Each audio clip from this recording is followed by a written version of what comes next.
Offer Kolkata application থেকে আপনি কিভাবে অফলাইন রিকোয়েস্ট পাঠাবেন। প্রথমে আপনাকে আপনার ঠিক আইডির নিচে দেখুন এখানে অফলাইন রিকোয়েস্ট বলে একটা অপশান আছে, এখানে ক্লিক করবেন। ক্লিক করার পরে আপনার এই অপশানটা খুলে যাবে। সিলেক্ট ব্যাঙ্ক নেমের জায়গায় আপনি যে ব্যাঙ্ক থেকে টাকা মেরেছেন সেই ব্যাঙ্কের নামটা দেবেন। এই লিস্টে যদি না থাকে যে কোনো একটা ব্যাঙ্কের নাম দিয়ে দিলেই হবে।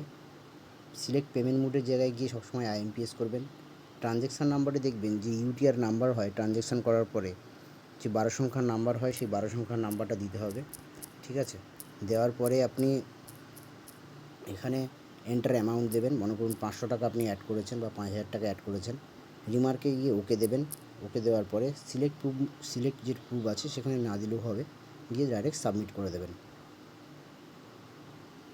সিলেক্ট ব্যাঙ্ক নেম এখানে চাইছে, সিলেক্ট ব্যাঙ্ক নেম আইসিআইসিআই করতে হবে। করার পরে এখানে সাবমিট করে দেবেন, সাবমিট হয়ে যাবে।